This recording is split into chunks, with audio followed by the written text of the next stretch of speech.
Ibu, di sini saya akan menyampaikan komentar saya terhadap pembelajaran kolaboratif, mungkin sedikit saja nih. Selanjutnya nanti bisa ditambahi Bu Yuli dan Pak Yunus. Oke, yang pertama ini saya sangat terkesan dengan perencanaan pembelajaran yang sudah dibuat itu yaitu pembelajaran kolaboratif, dan semua poin-poin itu sudah ter-highlight dengan jelas di RPP-nya. Jadi di sini sudah ada bagian bahasa Inggris, IPAS dan juga kejuruan, dan sudah ada warnanya masing-masing. Jadi dengan mudah kami bisa memahami. Selain itu juga urutan langkah-langkahnya sangat terurut. Saya sangat baik, pokoknya the best kelihatan. Kemudian mungkin saya di sini ada sedikit pertanyaan dari Bapak Ibu. Mungkin untuk Bapak Mas dan Bapak Ibu Hasil, pertanyaan saya, apakah ketika dalam sebuah pembelajaran kolaboratif itu praktik pedagogisnya harus masing-masing mapel itu sendiri-sendiri? Nah, mungkin cukup. Terima kasih. Dari pembelajaran yang hari ini, yang kedua ini, saya lihat sudah lebih bagus daripada pembelajaran yang pertama. Kemudian sebenarnya saya juga mau tanya ke anak sebenarnya tadi karena tidak ada kesempatan, bagaimana perasaan mereka sebenarnya seperti itu. Lebih enak kolaborasi atau mandiri, sebenarnya seperti itu. Mungkin nanti dari Ibu Musti atau Bu Rini dan Bu Yuni nanti bisa disampaikan ke anaknya. Itu ya Bu. Mungkin hanya itu saja dari saya. Monggo. Assalamualaikum warahmatullahi wabarakatuh. Waalaikumsalam warahmatullahi Yang wabarakatuh. Pak Bapak Ibu Fasil, mohon izin berdiri nih. Rendah naik ketutupan ketinggian. Saya tidak akan mengkritisi atau mengkritik atau yang lainnya. Memberikan umpan balik yang pertama, sudah sangat luar biasa penampilan dari Ibu Sri Kandi SMK Negeri 2 Karanganyar. Ya. Beliau adalah senior kami, Pak. Bu Musti senior kami, Bu Rini, Ibu Yuni. Cuman saya itu yang agak jadi dalam pikiran saya, sekaligus ini mumpung ada kesempatan, saya menanyakan kepada mungkin Ibu bertiga ataupun juga nanti kepada Bapak Ibu fasilitator, kolaborasi. Kalau saya menangkap pembelajaran yang dilaksanakan oleh beliau bertiga ini seakan-akan hanya pembelajaran sendiri-sendiri, tetapi hanya waktunya bersamaan, jika secara bergantian. Yang kejuruan dulu, kemudian baru bahasa Inggris, kemudian baru yang terakhir gomnya itu di IPAS. Nah, apakah hal seperti ini menurut kami RPP-nya itu disusun secara kolaboratif, tetapi pelaksanaan praktek pembelajarannya andai kata seperti yang tadi disampaikan, bahasa Inggris itu disampaikan di kelas lain dan di waktu yang lain, itu pun saya kira juga bisa terlaksana. Demikian juga untuk yang di IPAS, tanpa waktu bersamaan atau bahkan mungkin waktu bersamaan tetapi di kelas lain dengan konteks dan materi yang berkolaborasi dengan kejuruan, mungkin itu pun juga bisa kita laksanakan. Nah, apakah hal semacam itu juga disebut juga kolaborasi, walaupun di dalam pembuatan RPP-nya mungkin kita sudah berkolaborasi antara satu mapel dengan mapel yang lainnya. Itu, nah kemudian selebihnya apa yang menjadikan praktik baik pembelajaran pada saat ini tadi saya sampaikan sudah sangat baik dan luar biasa. Hanya itu saja yang menjadi unek-unek saya untuk pembelajaran yang sifatnya kolaboratif. Dua karangannya. Nah, untuk yang tanggapan, beberapa tanggapan yang dapat disampaikan oleh dari SMK dua karangannya, monggo silakan. Dari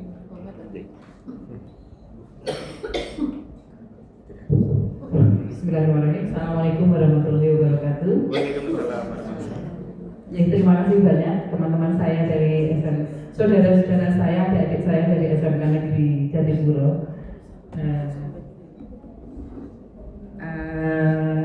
Yang bisa kami jawab adalah yang pertama nanti insya Allah pesannya Bu Yuli akan kami tanyakan kepada siswa lebih senang mana, apakah diajar sendiri-sendiri ataukah kolaborasi. Bapak Ibu, sebetulnya kenapa kami memilih seperti ini bertiga mengajar bersama-sama Pak Yunus? Dalam hemat kami sebetulnya dalam praktek sesungguhnya itu bisa saja kami mengajarkan di jadwal kami masing-masing terpisah, asalkan ada komunikasi. Saya berkomunikasi dengan Bu Rini, kami bertiga. Jadi sebelum ini sejarahnya, sebelum kami sampai ke kelas ini, jadi kami beberapa kali bertemu untuk rapat. Yang pertama kali adalah menentukan materi apa yang kira-kira bisa kita pakai untuk inquiry kolaboratif, karena memang kami harus menampilkan yang inquiry kolaboratif. Tentu saja tidak semua materi bisa kami buat inquiry kolaboratif, Pak. Kebetulan kami menemukan yang jadi core-nya adalah Bu Rini. Bu Rini yang dari TPK. Sebetulnya saya tidak mengajar di mata pelajaran di jurusan TPK. Saya itu mengajarnya di jurusan RPL. Jadi menurut saya itu saya baru bertemu dengan siswanya hari ini. Ya. Jadi kemudian Bu Rini mengajak saya dan Bu Yuni rapat bersama. Materi saya kira-kira yang bisa dipakai seperti ini, kira-kira untuk bagian mana yang bisa dipakai untuk kolaborasi bersama. Kebetulan di pertemuan kami bisa melihat bahwa oh ya ini bisa materi bahasa Inggris kan ada procedure text bisa masuk ke situ. Dari Bu Yuni menghitung tegangan ya Bu. Menghitung energi juga bisa masuk. Demikian juga pada saat yang pertama kali dulu itu juga kami juga rapat dulu, tapi karena kami waktu yang pertama kali kami juga rapat, meskipun mohon maaf saya tidak bisa hadir pada saat open class yang pertama. Kami juga rapat dulu, tapi waktu itu kami masih gamjangan, belum ada gambaran gitu. Nah setelah open class pertama, kemudian kami bertemu kembali berdasarkan masukan dari Bapak Ibu Guru dan Bapak Ibu Fasilitator, kemudian kami mau mencoba perbaiki, ya baik dari FPP perencanaan pembelajaran kami maupun setting pada saat pelaksanaan pembelajaran di kelas, gitu Pak. Jadi memang saya kira ini bisa dilaksanakan di kelas yang terpisah, tapi kalau memang harus inquiry kolaboratif pun kami bisa gitu. Itu mungkin jawaban kami dari berdasarkan pengalaman kami menyiapkan inquiry kolaboratif. Itu Bapak Ibu mempunyai pemikiran yang jauh lebih baik atau pengalaman yang jauh lebih baik, mungkin bisa dibagi di sini sehingga kami bisa meningkatkan praktek seperti ini. Semoga ini bisa menjadi praktek baik yang bisa kami betul-betul terapkan nantinya di semester mendatang gitu di sekolah kami, karena memang Bapak Kepala Sekolah sangat mendukung pelaksanaan inquiry kolaboratif dari awal sampai pelaksanaan assessment di akhir semester. Gitu Pak yang bisa kami jawab. Mungkin Pak Bus bisa menambah. Kira-kira bagaimana kalau di Jatipuro gitu nggih Pak? Tadi sudah disampaikan kalau sulit sinyal bagaimana gitu nggih. Selain di pemanfaatan media digital mereka, nah ini karena saya di syuting ya saya udah mundur-mundur gitu jadi kelihatan gitu ya. Apa nih Pak, jadi untuk pemanfaatan media digital itu juga menyesuaikan lokasi, juga tidak kita paksakan begitu, karena kalau kita paksakan itu mungkin juga tidak efektif. Nah selain itu sebenarnya kita kan juga ada active learning ya. Nah itu bisa menjadikan memanfaatkan kita berpikirnya asset based learning gitu. Jadi memanfaatkan hasil yang kita miliki. Misalnya sudah ada lain bekas ya anggap saja itu kertas plano begitu. Kemudian anak-anak di drive untuk membuat mind map, kemudian window shopping gitu ya. Seperti itu ya. Jadi pemanfaatan media digital ini juga menyesuaikan keadaannya begitu. Nek dikon bikin apa ya memanfaatkan tapi tidak ada sinyal malah dolan-dolanan diri begitu. Nah mungkin tadi juga tidak apa ya tidak terekam ya, karena hari ini kan kita open class-nya tentu yang kita observasi adalah keruntutan juga dengan RTP begitu, kemudian juga proses inquiry kolaboratifnya begitu nih. Tetapi yang perlu kita garis bawahi, karena ini tadi kan anak-anak pada kondisi diobservasi gitu ya, kalau di bengkel atau mungkin di kelas, nah itu mungkin juga pelaksanaannya lebih alami lagi begitu. Mereka pasti ada yang bujek, terus ada yang mungkin balang-balang sampah koncone seperti itu gitu. Nah mungkin juga tidak ada di RPP, meskipun tidak ada di RPP, kita masih di kurikulum merdeka. Nah salah satunya adalah juga ada penerapan disiplin positif gitu. Nah seperti itu. Jadi mungkin tadi ada yang main game misalnya Pak, nah itu kan juga disiplin positif kita main di situ. Di awal kita sudah membuat kesepakatan kelas mestinya gitu Bapak Ibu. Nah seperti itu bisa diingatkan konsekuensinya apa dan lain-lain seperti itu. Kalau tadi ya semuanya manis-manis, baik-baik sayang semua begitu ya. Tapi kalau ya pada kondisi realnya tetap nanti kita juga lebih kompleks lagi begitu, mengadopsi ya sesuai dengan limanya satu, kemudian yang kedua tetap pelaksanaan disiplin positifnya meskipun tidak ada di RPP begitu, tetap juga ketika di roleplaykan saya harap tadi ya muncul gitu rakitan rekaan sing jalur-jalur koncone begitu kan ya dielekne gitu nggih Ibu, untuk solusinya apa, untuk nilai-nilai yang sudah disepakati begitu. Matur suwun. Assalamualaikum warahmatullahi wabarakatuh. Tetap selalu Bapak Ibu. Kita sampai jam berapa? Jam 5 jam 6? Bapak Ibu guru, mungkin di sini juga saya memberikan apresiasi dan juga bertanya. Jadi seperti yang tanggal 20 kita sudah lalui, mungkin dari pelaksanaannya jauh lebih baik menurut saya daripada pertemuan di awal. Jadi sangat luar biasa sekali. Kemudian untuk RPP-nya juga jauh lebih baik ya. Tapi saya sedikit bertanya nih, nanti mungkin bisa dipecahkan bersama atau didiskusikan.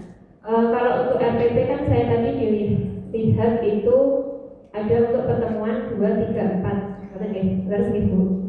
Ya. Lah itu baiknya itu di setiap pertemuan itu dipisah atau jadikan satu. Karena misalkan mungkin ada kelebihan dan kekurangannya. Kalau yang tadi di share itu kan 3 pertemuan jadi satu. Dan kami tadi saat pengajar menyampaikan melaksanakan kegiatannya, kita juga oh ini nanti sampai sini, oh nanti sampai mana ya ibunya ini, oh sampai sini. Jadi mungkin tidak akan terlaksana semua karena kita lihat itu ada 3 kali pertemuan. Nah itu tadi baiknya apakah dipotong-potong atau jadikan satu. Dan kalau untuk bacanya mungkin lebih enak dipisah-pisah. Kemudian tanya lagi Pak, mungkin Pak Bu fasilitator, kita lihat lintas mapel ini, kami juga sebenarnya pernah berpikir dan berangan-angan ketika kita melakukan kolaboratif itu kita kebingungan antara apa yang ingin kita sampaikan dan juga terfokus pada struktur kurikulum. Kalau kita lihat mungkin kalau kita tidak melihat struktur kurikulum pasti oh mapel ini bisa dikolaborasikan dengan ini, mapel ini bisa dikolaborasikan dengan mapel lainnya. Lah kalau kita lihat struktur kurikulum, contohnya mungkin punyanya Bu Rini, Bu Musti dan juga Bu Wahyuni. Ini bukan salah Ibu, tapi ini sudah luar biasa. Tapi saya bertanya, mungkin tanyanya ke Pak Fasil dan Bu Fasil. Kalau materi ini kan untuk kelas 12, terus kemudian mungkin untuk bahasa Inggris bisa dimasukkan di kelas 12 di fase F.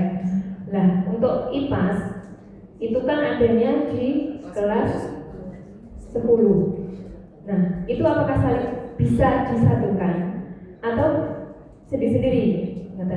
Kalau mungkin nanti sistemnya blok bisa mungkin Tapi IPAS ini kan kemarin saya dapatnya di kelas 10. Nah, kalau mau dikolaboratifkan, apakah ini kelas 10 disampaikan dulu, baru nanti ini tak sampaikan di kelas 11 atau di fase F-nya? Itu pertanyaannya. Terus yang kedua mungkin pada bapak ibu-ibu Wonder Woman ini, jadwalnya tadi kan ada 8 JP Ibu. Itu apakah nanti efektif 8 JP untuk semuanya bisa terlalui atau bagaimana? 8 JP itu lumayan lama sih. Terima kasih, itu saja menurut saya. Yang kolaboratif apa yang individu, nanti saya sampaikan di sini. Untuk masalah jam tadi ya, nah, sebenarnya kan kita mengajar itu kan fleksibel ya Bapak Ibu. Artinya apa yang penting itu tersampaikan ya, apa yang jadi kurikulum ya, yaitu dan anak-anak paham dan senang ya, kalau itu prinsip saya ya. Dan karena kita pertimbangan kemarin kan juga kenapa enggak tunggal, saya sebenarnya dari pas di sana dia Pak SMK ya, setelah itu sudah waktunya memang mepet, jadi untuk sementara kita cukupkan ya untuk yang dari rekan-rekan. Tapi nanti kalau ada waktu kita buka lagi. Nah, karena memang di sini gantian mungkin dari Fasil dulu J. Dari Fasil dulu. Jadi mungkin saya mencoba untuk mempercepat apa yang ingin saya sampaikan J, termasuk juga yang sempat sedikit saya catat di HP saya. Jadi saya lihat di HP bukan WA-an ya WA-an sih, tapi WA-an buat catatan sendiri. Jadi pertama pertanyaan dari Bu Dewi apa Bu Yuli ya tadi ya, yang nanya tentang praktik pedagogis ya. Nah, ketika Bu Dewi ya, sebetulnya kalau untuk yang praktik pedagogis itu kan sebetulnya diisi oleh segala sesuatu kaitannya dengan strategi pembelajaran di PM ini. Mau itu model, mau itu metode dan sebagainya, itu blek dimasukkan di sana. Nah, sekarang tergantung kalau mau masing-masing itu menggunakan beberapa model itu juga dipersilakan. Tapi kalau mau jadi satu juga dipersilakan. Dan selama ini rata-rata memang untuk yang kolaboratif itu kan wujudnya adalah sebuah proyek dengan model pembelajaran PJBL.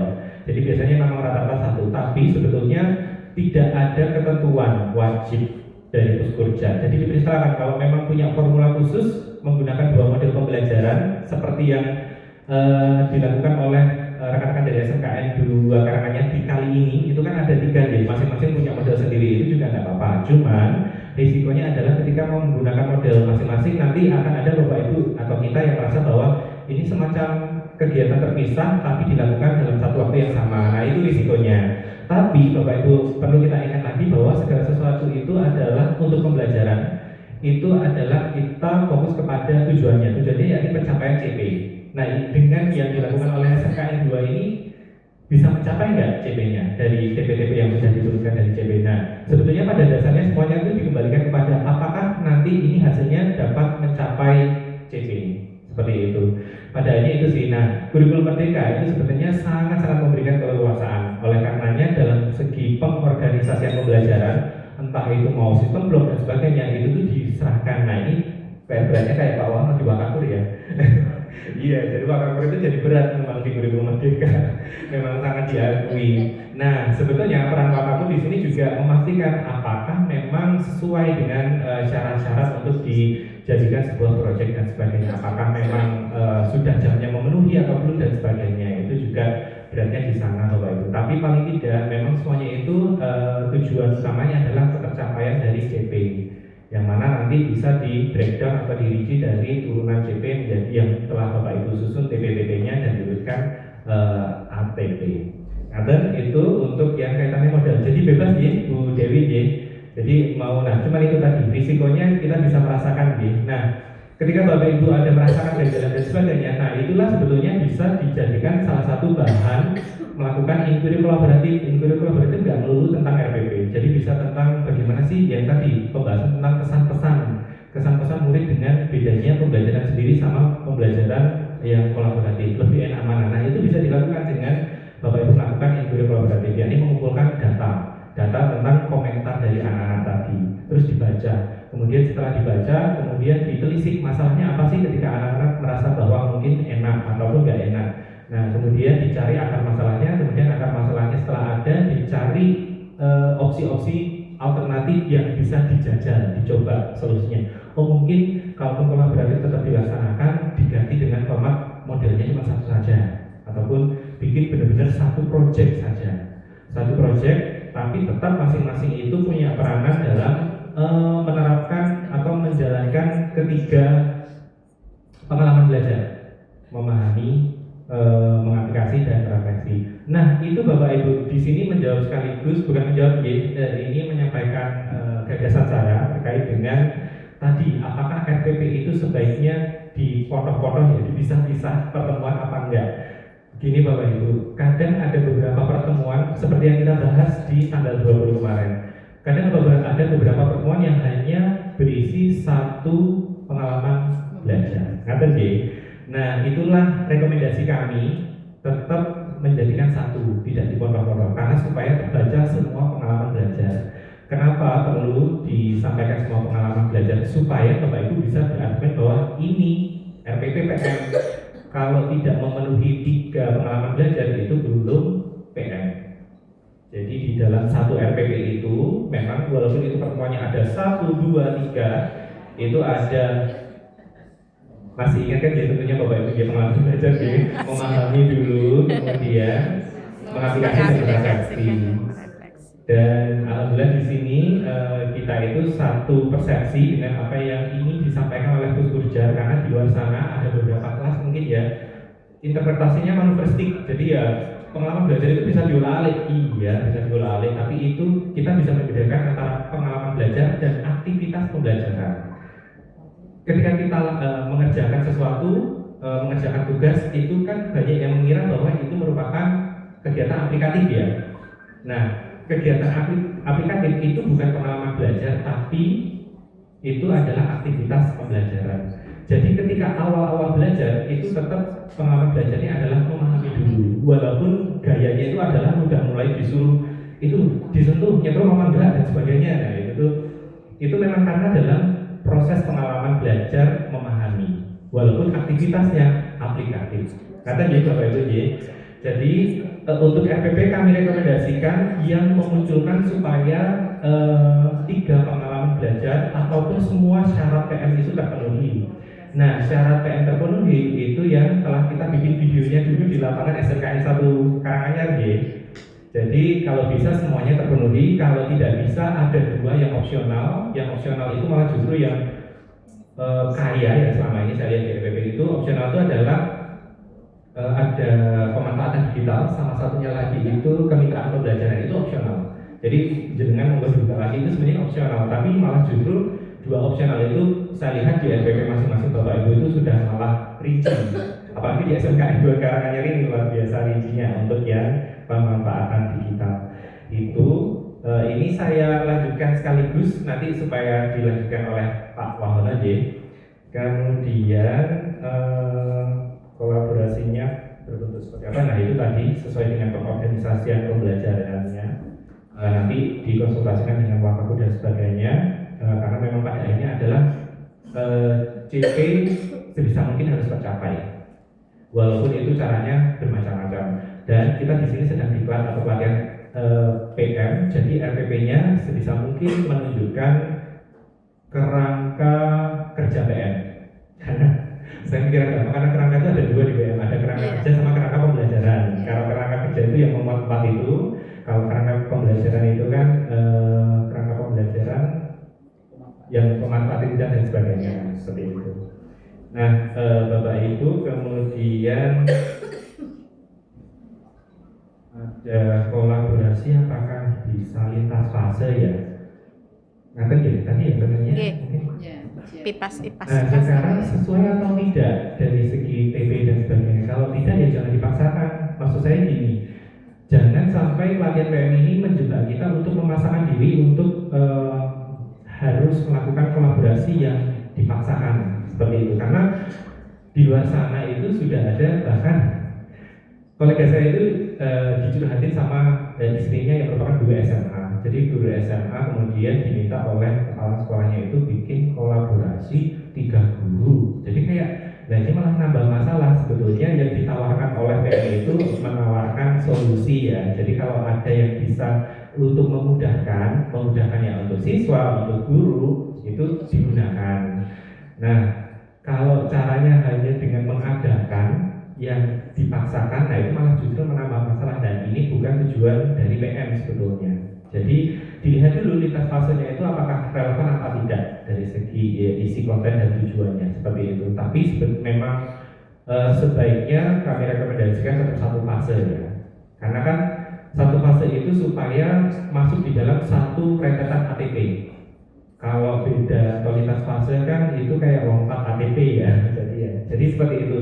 Jadi mohon untuk jangan terlalu ya harus melulu dilakukan kolaborasi. Kolaborasi itu dilakukan apabila memang betul-betul berdaya guna bermanfaat. Bermanfaat itu supaya tidak memberatkan siswa dan juga guru dan sebagainya. Jangan sampai instruksinya itu seperti halnya ini di kepala sekolah sih. Jangan sampai instruksinya itu harus kayak mewajibkan semua kolaborasi 2 atau 3 guru kayak gitu. Nah itu jadi malah tidak menyentuh esensinya seperti itu. Jadi ngapain kemudian ini yang catatan-catatan kecil dari saya nih, saya mengapresiasi sekali terkait dengan RPP yang telah disusun oleh rekan-rekan dari SMK yang 2 karangannya. Cuman ada mungkin pertanyaan dan konfirmasi. Yang pertama adalah terkait dengan asesmen. Asesmen ini saya baca Bapak Ibu itu untuk TP IPAS dan bahasa Inggris belum ada. Itu memang ya siap, tidak apa-apa. Karena memang mengklarifikasi saja. Sebetulnya Ya, sudah ada. Sudah ada, tapi belum digabungkan. Ya, tidak apa-apa. Ya, karena menurut Bu Trini, wah kok panjang banget ini. Ya, tidak apa-apa. Ya. Tapi sudah kan? Betul. Sebetulnya RPP itu tidak meminta kita untuk merinci, karena kalau sudah rinci itu jadinya modul ajar. Ya. Gitu. Siap, terima kasih. Karena saya tidak menemukan, tapi untuk yang kejuruan yang ini saya menemukan ya. Terus kemudian yang berikutnya adalah Bapak Ibu ngapunten, saya melihat RPP 2 kali di sini untuk SMKN 2 Karanganyar itu terkesan mengakses DPL-nya. Apakah ada instruksi dari kepala pengawas atau inisiatif? DPL-nya kan di asesmen di bawah itu ada rubrik-rubriknya ya. Nah itu apakah ada instruksi atau inisiatif? Sebetulnya nggak masalah sih, cuman untuk asesmen yang sifatnya mengakses DPL itu tidak ada kewajiban ataupun instruksi dari Puskurja. Tapi kalau mau menambah beban kerja nggak apa-apa. Jadi gini Bapak Ibu. Inisiatif kami saja. Ya, Inisiatif kami saja. tidak apa-apa sih kalau memang, karena kan memang mungkin supaya marem, supaya bisa memberikan argumen bahwa RPP kami itu sudah mendorong supaya kita mencetak profil lulusan yang seperti ini, begitu ya. Nah, itu tidak apa-apa Bapak Ibu. Cuman ini yang saya ingin tekankan itu adalah supaya tidak ada miskonsepsi bahwa ini wajib ini enggak gitu ya. Jadi assessment untuk DPL itu tidak wajib dan tidak diinstruksikan dari Puskurja. Jadi kalau itu tidak ada rubrik DPL itu tidak apa-apa. Tapi kalau ada pun tidak masalah, tidak dilarang. Jadi untuk DPL sendiri itu diharapkan oleh Puskurja itu masuk di dalam aktivitas pembelajarannya. Misal yang saya contohkan di beberapa komentar di LMS, saya sudah beberapa memberikan komentar di RPP OJT 1 LMS bahwa ketika Bapak Ibu memilih DPL komunikasi, di sana bisa tergambarkan, terintegrasikan dalam aktivitas pembelajarannya. Misal ada kegiatan diskusi kelompok dan sebagainya. Nah itu sudah masuk, jadi tidak perlu diakses seperti itu. Jadi itu saja sudah masuk. Jadi harapannya adalah DPL itu dapat terintegrasi ataupun masuk di dalam aktivitas pembelajarannya. Ada ya kalau itu ya. Dan yang saya apresiasi dari RPP ketiga ya ini ya, maksudnya untuk Open Class kedua dari SMKN 2 Karanganyar itu walaupun tidak misal ya tidak benar-benar ditandai, di labeling dan sebagainya di aktivitas pembelajarannya, tapi sudah dijelaskan di dalam tabel yang bagian identifikasi. Jadi ketika kolaborasi itu maksudnya apa sih? Nanti pas kegiatan ini itu siswa melakukan ini supaya terlatih ini. Kemudian tadi ada banyak sih. Nah, itu juga bisa dilakukan. Dan itu juga Bapak Ibu juga sudah beberapa di RPP 1 yang diunggah di LMS juga menuliskan. Kalau nggak salah ini Pak Dias itu juga kayaknya nulis deh. Jadi kayak DPL-nya apa, itu penjelasannya maksudnya itu ini gitu. Soalnya salah satu sudah ada yang menuliskan juga. Jadi sebetulnya tidak perlu melulu terus dijelaskan, ditandai, nggak apa-apa, tapi asal dijelaskan di dalam identifikasi DPL-nya ini seperti apa sih. Jadi komunikasi, oke, komunikasinya itu maksudnya nanti siswa akan terlatih dalam menyampaikan gagasan dan sebagainya dalam kegiatan diskusi sebagainya. Nah, kata ini Bapak Ibu ya. Kemudian mungkin apresiasi sebelum ini kayaknya poin terakhir sebelum saya menyampaikan beberapa yang saya simak dari video Bu Eskawati Puskurja. Terakhir adalah khusus Open Class ini apresiasi untuk rekan-rekan dari SMKN 2 Karanganyar tadi itu secara nggak langsung. Jadi prinsip yang ditempelkan di RPP-nya itu sudah tergambarkan dalam aktivitas, yakni prinsip yang bermakna. Contohnya yang dilakukan oleh Bu Yuni tadi. Walaupun memang mungkin belum terukur ya. Jadi misal kayak antara gaya, jadi orang akan gaya dan sebagainya. Nah, itu kayak usaha untuk kontekstualisasi dengan relevan dengan kehidupan sehari-hari seperti itu. Jadi itulah yang salah satu yang diharapkan dari prinsip bermakna. Jadi benar-benar kayak ada jembatan hubungan dengan kejadian kita di sekitar ataupun relevan dengan kehidupan nyata. Nah, itu salah satu upaya untuk menjadikan aktivitas pembelajaran dan konten itu menjadi bermakna dalam prinsip PM. Itu kemudian sudah mulai ada saya buka yang ini yang dari Puskurja saja, ini cuma saya menyampaikan saja. Untuk RPP Bapak Ibu, RPP itu sebaiknya dapat dipahami oleh selain penyusunnya tanpa perlu komunikasi secara langsung. Jadi silakan, misal tadi Bapak Ibu mengomentari, Ibu ini susunannya agak membingungkan, itu nggak apa-apa karena pada dasarnya RPP itu tidak ada juru bicaranya. Jadi RPP itu harusnya komunikatif tanpa perlu diberikan penjelasan secara langsung oleh yang punya. Dan RPP itu sifatnya supaya bisa digunakan oleh kalau internal ya di sekolah. Ketika berhalangan hadir, misal kemarin Bu Musti berhalangan hadir itu bisa dilanjutkan oleh guru piket atau guru penggantinya dengan membaca RPP-nya. Oh, jadi setelah ini melakukan ini dan sebagainya. Jadi fungsi RPP itu harus komunikatif supaya bisa dilakukan oleh guru-guru penggantinya ataupun dia dari internal ataupun dari eksternal guru lainnya. Untuk di ATM ya. Kemudian kalau dari pengamatannya Puskurja Eskawati itu beberapa pertanyaan pemantik itu dijadikan asesmen awal, tapi tidak digunakan sebagai penentu dalam aktivitas pembelajaran. Jadi yang diamati oleh Puskurja itu rata-rata ya memang banyak itu di sekolah pertanyaan pemantik, tapi setelah itu sudah dilepas. Jadi kayak nggak ada gunanya pertanyaan pemantik. Jadi pertanyaan pemantik diupayakan untuk dapat berdaya guna dalam hal aktivitas pembelajarannya. Misal pertanyaan pemantik untuk melakukan pembagian kelompok pembelajaran berdiferensiasi, itu juga bisa. Nah, Bapak Ibu ini juga ternyata jarang juga yang menuliskan pembelajaran berdiferensiasi di praktik pedagogis. Padahal di situ bisa dimasukkan yang di praktik pedagogis. Jadi semua strategi pembelajaran itu bisa dimasukkan di sana. Bisa model pembelajaran, metode pembelajaran berdiferensiasi itu bisa dimasukkan di sana. Kemudian yang berikutnya adalah mungkin ini yang terakhir dari Puskurja ya, karena semuanya sudah bisa dipahami, yakni perlu dicermati adanya keselarasan antara TP dan bentuk asesmennya. Jadi ketika TP berbentuk unjuk kerja, maka asesmennya juga jangan dipaksakan untuk pilihan ganda. Jadi silakan untuk sambil kalau Bapak Ibu mulai slow gitu ya, mengamati antara keselarasan TP dan juga asesmennya. Jadi kalau TP-nya praktek, ya asesmennya itu ya sebisa mungkin selaras ya di praktek. Jangan terus asesmennya semua serba pilihan ganda, karena pilihan ganda adalah yang paling gampang. Mungkin seperti itu. Jadi itu saja Bapak Ibu yang dapat saya sampaikan, entah itu dari masih tentang praktik pedagogis. Sejauh ini saya tahu di dalam PM ini pertanyaannya Pak masih tentang PM. Ketika di praktik pedagogis itu kan muncul berbagai macam metode pembelajaran, kemudian metode pembelajaran dan yang lain sebagainya. Nah misalnya di sini dalam sebuah rencana pembelajaran itu dari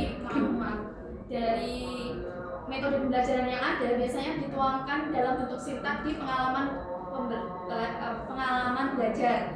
Nah misalnya dalam sebuah rencana itu tidak ada metode, tetapi sebagai contoh kecilnya misalnya hanya ada diskusi kelompok atau pembuatan peta konsep, maka di dalam pengalaman belajar itu tidak akan muncul sintak. Nah itu tidak apa-apa atau disarankan yang harus ada sintaknya seperti itu. Saya langsung jawab aja ya. Tidak apa-apa. Tidak apa-apa.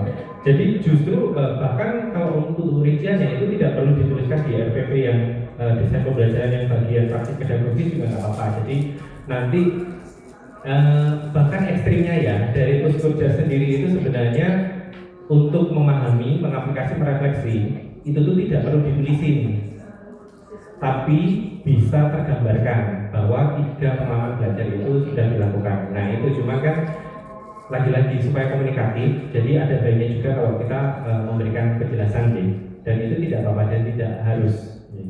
Jadi kan praktik pedagogis itu tidak melulu tentang model. Kalau tadi metode itu juga bisa. Mungkin ada pembelajaran tanpa model itu juga tidak apa-apa, tidak masalah. Karena kan kalau model itu seperti kemarin model itu kayak 4-4-2 kayak susunan di sepak bola ya. Jadi itu tidak bisa diubah, tapi yang bisa diubah adalah strateginya. Misal mau nyerang dari kiri, kanan dan sebagainya, umpan balik dan sebagainya itu juga bisa. Nah itu bisa di metode dan sebagainya. Jadi kalau model memang ada ketidakleluasaan ya, karena memang ada sintaks dan sebagainya. Dan kita terikat dengan sintaks itu. Ketika ada sintaks, ada salah satu tahapan dari sintaks tidak dilakukan kan akan kurang komprehensif dari model yang kita akan. Tapi tidak apa-apa. Jadi di praktek pedagogis itu tidak melulu tentang model, tapi silakan juga disampaikan terkait dengan metode dan sebagainya. Ada Kemawan, Bu Dewi. Bapak Ibu, mohon maaf karena waktunya sudah jam 11:30. Nanti untuk pemaparan saya kasihkan di belakang setelah habis Jumatan ya. Karena biar perlu kita perkuat kembali. Yang pertama tadi terkait dengan yang ditanyakan oleh Bu Dewi, praktek pedagogisnya berarti sendiri-sendiri. Kalau dilihat dari RPP yang beliau bertiga dari SMK Negeri 2 memang kita lihat praktek pedagogisnya sendiri-sendiri. Ada PJBL, kemudian Discover Learning, dan yang dari Bu Inggris Bu Musti ada GPA ya. Seperti itu. Mestinya begini Bapak Ibu, secara sekilas untuk RPP yang sudah dibuat beliau bertiga ini cukup bagus sebenarnya, sudah memperlihatkan karakter pembelajaran mendalamnya. Kemudian dalam pelaksanaan pembelajaran pun juga sudah terlihat, terutama yang saya lihat utuh di kegiatan praktek implementasi pembelajaran ini ada malah justru di bahasa Inggris tadi sudah terlihat sangat bagus, pembelajaran mendalam yang mungkin bisa dikatakan pembelajarannya berdiri sendiri ya, atau pembelajaran mendalam mandiri. Hanya nanti tadi mungkin kata Pak Yunus itu hanya bareng-bareng di satu ruangan gitu. Tadi dari Bu Musti sudah disampaikan secara runut terkait dengan yang tertulis di RPP itu sudah dilakukan semuanya dan kelihatan sangat aktif sekali anak-anaknya terkait dengan komunikasi dengan anak, kemudian anak diminta untuk saling mengungkapkan pendapat, itu sudah cukup bagus dan kami merekomendasikan untuk bisa Bapak Ibu nanti praktek pembelajarannya seperti yang tadi diskenariokan dan dilakukan oleh Bu Musti tadi sudah cukup bagus untuk pembelajaran mendalam dalam sesi atau dalam mandiri ya, RPP mandiri. Hanya memang tadi untuk RPP atau pembelajaran secara kolaboratifnya memang kita lihat sebenarnya sudah bagus ya. Hanya nanti mungkin perlu dikuatkan kembali untuk penataan RPP-nya. Untuk RPP-nya memang terlihat terkesan berdiri sendiri, hanya dicampur jadi satu seperti itu. Ya, jadi nanti dalam RPP-nya mungkin juga perlu diringkas kembali. Jadi kolaboratifnya itu lebih mengarah ke produktif ya, ke tenun, ke tempat ini, sehingga nanti mungkin skenario pembelajarannya dari awal itu untuk persepsi itu bisa dilakukan satu saja, jadi tidak harus tiga-tiganya melakukan splitting ya. Atau tidak tiga-tiganya melakukan pertanyaan pemantik. Jadi mungkin nanti perlu disinkronisasi lagi, perlu dikomunikasikan bertiga. Urutannya adalah persepsi nanti bisa disampaikan secara pertanyaan pemantiknya dari inti maupun yang dari ini terkait dengan tenun tadi mungkin bisa disampaikan situ. Kemudian untuk pelaksanaan berikutnya tadi di pertemuan inti itu ada memahami yang sudah disampaikan Bu ini sudah cukup bagus tadi, penyampaian pertanyaan pemantik dengan menggunakan aplikasi Mentimeter. Hanya mungkin kalau di RPP saya lihat adanya Padlet, buatan Mentimeter di RPP. Oke. Nanti dia ganti aja. Kemudian mungkin untuk penguatan pertanyaan pemantik itu nanti bisa disampaikan ketika anak-anak menjawab dengan menggunakan aplikasi Mentimeter itu. Tidak hanya terkesan anak menjawab, tetapi mungkin butuh penguatan begini. Nanti anak yang tadi misalnya kualitas benang misalnya, kualitas benangnya yang bagus biar kuat gitu. Misalnya anak menyampaikan seperti itu mungkin perlu konfirmasi kembali kepada anak yang menjawab tadi. Mungkin tidak semuanya, tetapi cukup 1 atau 2, 3 orang. Nanti suruh menyampaikan pendapatnya. Yang dimaksud dengan meningkatkan atau menguatkan bahan tadi seperti apa Mas misalnya yang kamu jawab tadi, coba bisa disampaikan secara lisan misalnya seperti itu. Itu hanya untuk sekedar untuk penguatan, mengkonfirmasi kepada anak-anak kaitannya dengan pertanyaan pemantik. Jadi sekali lagi untuk pertanyaannya Bu Dewi tadi mestinya nanti mengacunya kepada praktek pedagogis yang dilakukan oleh Bu Rini dalam hal ini project based learning. Jadi cukup pakai project based learning mawon. Jadi kalau ketiga-tiganya nanti terkesan itu tadi PBL, terus kemudian bawahnya PBA, kemudian bawahnya nanti discover learning telah semacam RPP-nya 3 dijadikan 1 nanti malah bingung. Ya. Jadi cukup 1 aja pakai PBL project walaupun nanti projectnya hanya ujungnya tempatnya boleh nggak apa-apa ya. Kemudian untuk tadi yang ditanyakan oleh Pak Yunus juga kaitannya dengan kolaboratif ini pembelajarannya yang sendiri-sendiri tapi waktunya bersamaan benar yang tadi sudah saya sampaikan juga.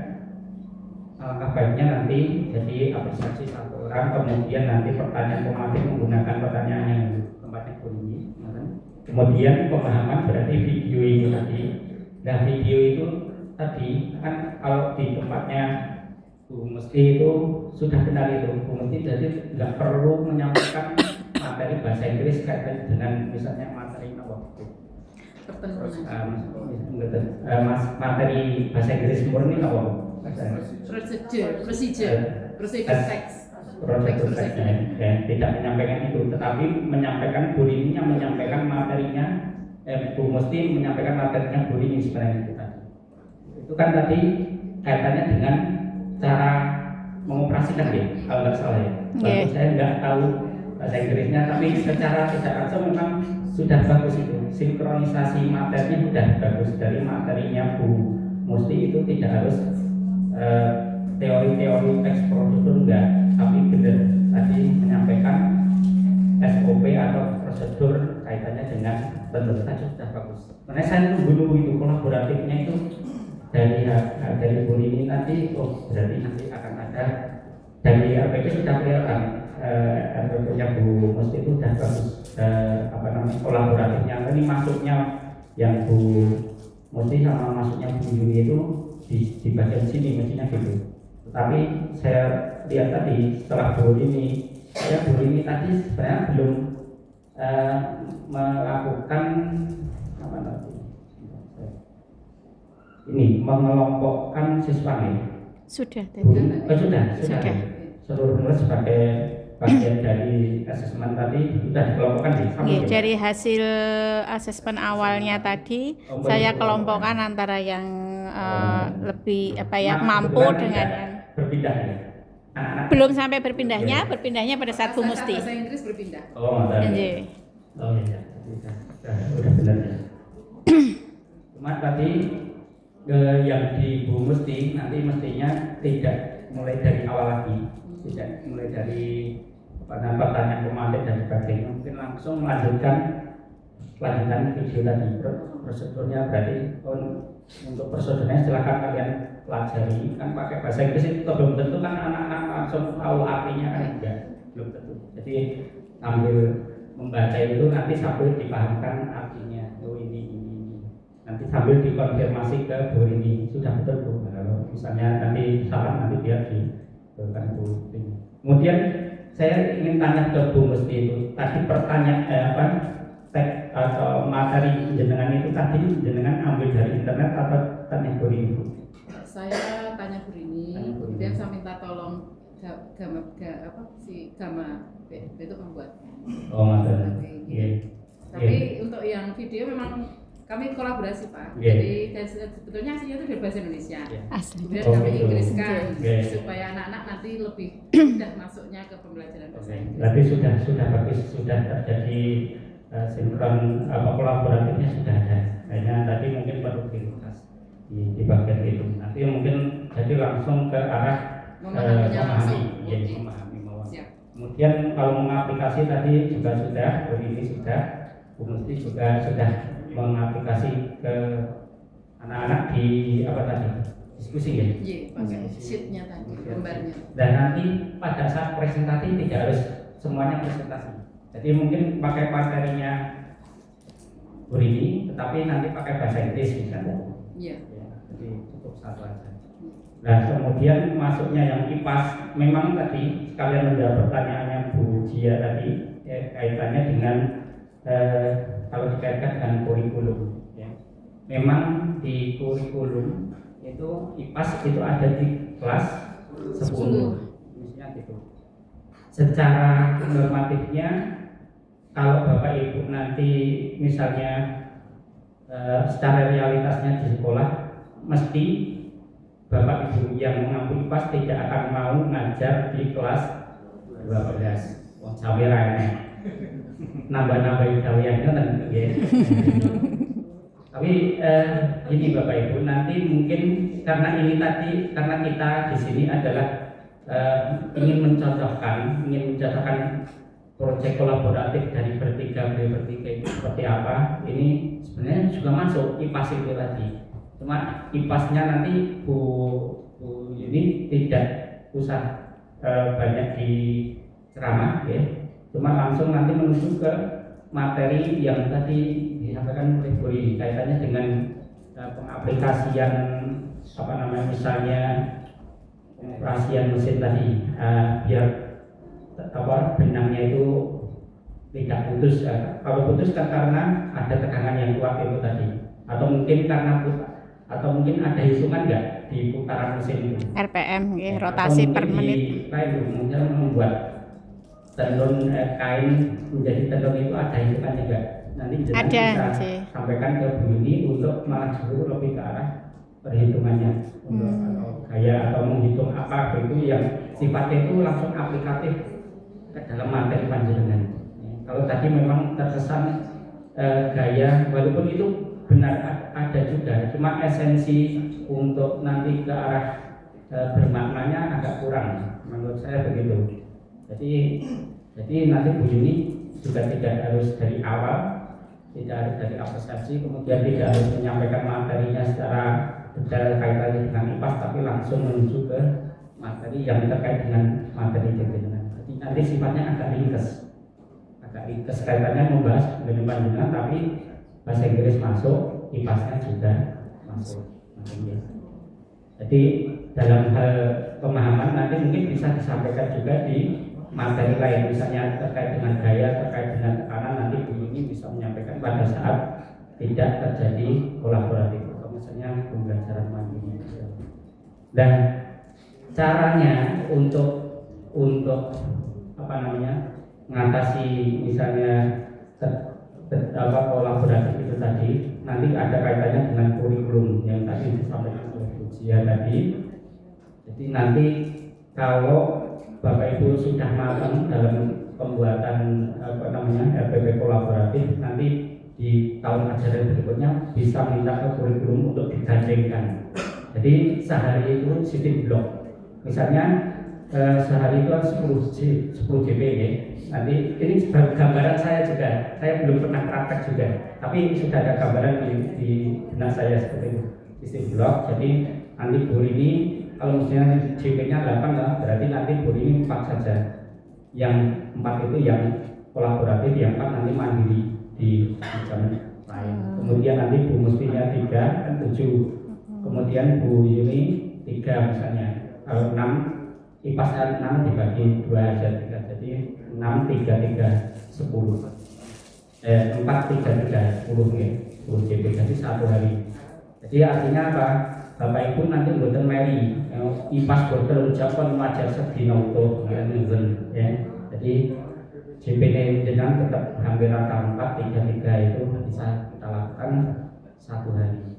Dan kemudian itu untuk antisipasi yang kaitannya dengan kekurikuluman. Kemudian untuk pertemuan yang ditanyakan di ujian tadi, atau apa ya tadi yang terkait dengan RPP itu pertemuannya kedua, ketiga, bisa keempat atau gabung jenengan ya itu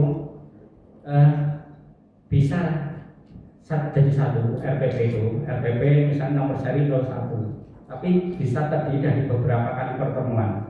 Hanya ini tadi memang RPP-nya 8 JP, tetapi pertemuannya tidak dibolehkan, pertemuan beberapa. Jadi nanti bisa jadi yang disampaikan Pak Bagus tadi, pertemuan 1 itu hanya baru tahap memahami, jadi baru sampai tahap memahami. Dari bertiga itu sudah masuk di situ memahami. Jadi Bu Nur ini menyampaikan materi tadi tentang tenun, kemudian Bu Muti sudah mulai menyampaikan materi tentang teks prosedur dari kaitan dengan tenun tadi, operasional, cara mengoperasikan mesin tenun dengan bahasa Inggris misalnya. Kemudian Bu Yuni juga bisa masuk materi tentang gaya di situ, kaitannya dengan mesin itu terkait itu apa, masuk disampaikan. Nanti kalau misalnya satu pertemuan sampai selesai itu baru tahap memahami, ya apa, berarti jalan terus saja pertemuan 1 baru tahap memahami. Berikutnya nanti yang pertemuan berikutnya tinggal melanjutkan pertemuan yang kemarin, pertemuan yang sudah. Jadi nanti langsung mengaplikasi. Kalau sudah selesai baru merefleksi.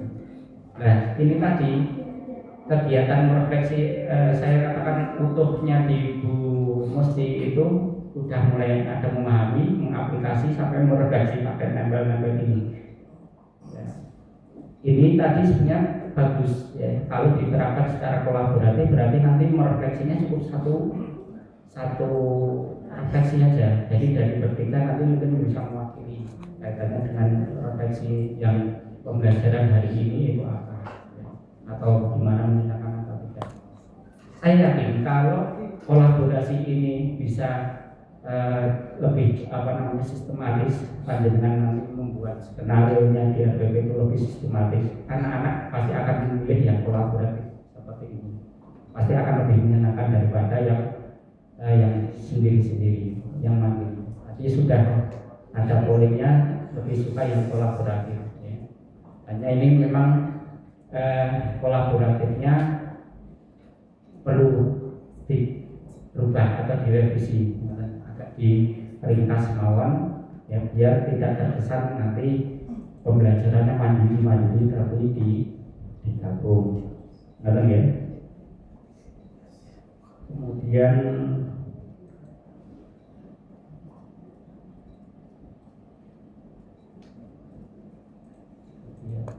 di kegiatan awal tertulis guru bahasa Inggris dan IPAS menyampaikan tujuan, tetapi tadi di awal juga mungkin belum disampaikan, ya, bisa jadi nanti dalam penyampaian di awal itu bisa disampaikan tujuannya, tapi misalnya kalau diwakili satu orang boleh, nggak apa-apa. Jadi dari guru ini menyampaikan tujuan, nanti mata pelajarannya guru ini, kemudian mata pelajaran guru ini nanti akan membahas ini, mata pelajaran guru ini akan membahas ini, cukup diwakili satu orang nggak apa-apa.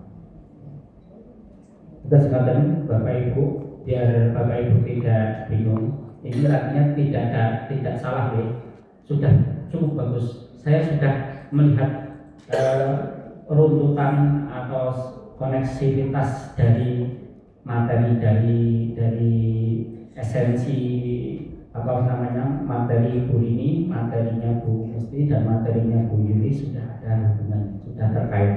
Hanya tadi mungkin perlu diringkas agar tidak terkesan itu tadi.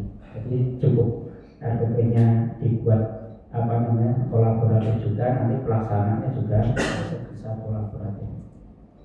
Paling penting Bapak Ibu yang bisa saya tambahkan kaitannya dengan memberikan umpan balik terkait dengan kegiatan di siang hari. Oh ya, satu lagi yang alokasi waktu Pak. Ya. Alokasi waktu yang muncul di atas itu. Oh ya, alokasi waktu yang muncul di atas nanti bisa dibuat misalnya 8 JP, itu berarti dalam kurung 422 ya, contohnya. misalnya kalau misalnya dialokasi itu nanti penjenengan sesuaikan tadi Bu, bab 4 nih, misalnya penjenengan 4 ya, dalam kurung tenun misalnya, kemudian koma 3 bahasa Inggris, 3 IPAS.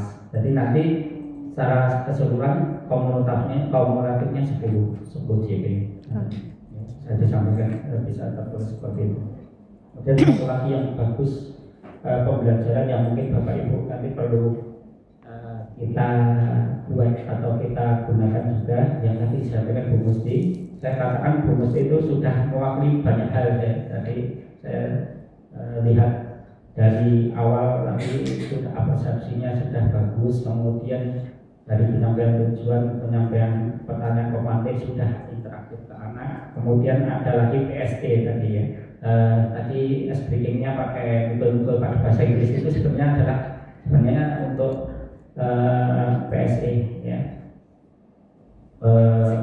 pembelajaran sosial emosional ya, itu ada kaitannya dengan pembelajaran diferensiasi. Kalau di kurikulum juga ada PSE, jadi untuk lebih ke arah memberikan ketenangan emosional pada anak untuk bisa yang melampaui emosi ya, dari situ PSE-nya muncul gitu.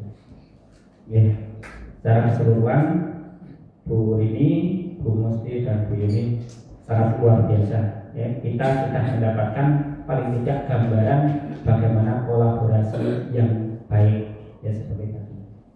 Nanti ya, setidaknya koneksivitas materinya tadi sudah dapat, hanya nanti tinggal kita ringkas saja. Dan Bapak Ibu ada yang ditambahkan atau ditanyakan? Ya, mau Bu Yuni. Ya, mungkin menanggapi dari Pak Ono ya. Jadi saya setuju dengan Pak Bagus ya, kolaborasi mungkin disarankan